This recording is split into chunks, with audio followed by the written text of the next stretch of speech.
حضرت انس رضی اللہ تعالیٰ عنہ آپ فرماتے ہیں ایک دن میرے آقا علیہ السلام نے ارشاد فرمایا کہ جس طرح انسان دا دل ہوندا ہے، ہر چیز دا دل ہوندا ہے، اسی طرح ہی قرآن کریم دا بھی دل ہے۔ قرآن کریم دا دل سورہ یاسین ہے۔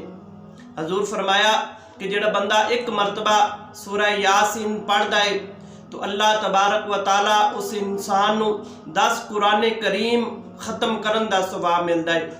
حضرت علی رضی اللہ تعالیٰ عنہ حدیث پاک دی راوی نے آپ فرماتے ہیں میرے آقا علیہ السلام نے ارشاد فرمایا کہ اے میرے غلاموں سورہ یاسین پڑھا کرو۔ سورہ یاسین پڑھن دی وجہ تو اللہ تبارک و تعالی 10 آسانیاں پیدا کردا ہے، 10 انعام عطا فرماتا ہے۔ پوچھا گیا یا رسول اللہ کی نے؟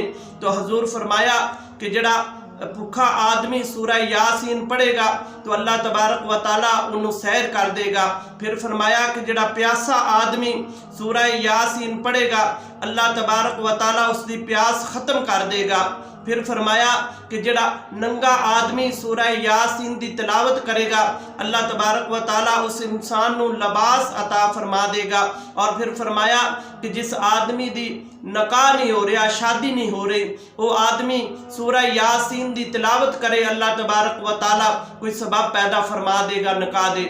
اور پھر فرمایا کہ جڑا آدمی قید دے اندر ہے وہ سورہ یاسین دی تلاوت کرے اللہ تبارک و تعالیٰ رہائی دے ثواب پیدا فرما دے گا۔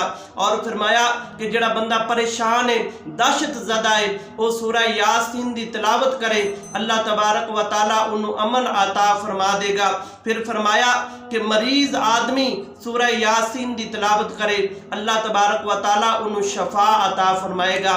اور پھر فرمایا کہ مردے دے کول اگر سورہ یاسین پڑھی جائے تو اللہ تبارک و تعالیٰ اس دے حساب و کتاب دے اندر آسانیاں پیدا فرمائے گا۔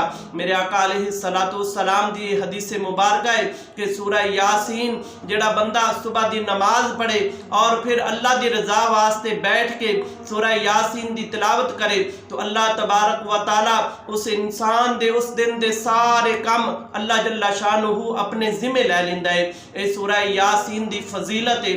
سورہ یاسین میرے آقا علیہ السلام نے قرآن کریم دا دل قرار فرمایا ہے۔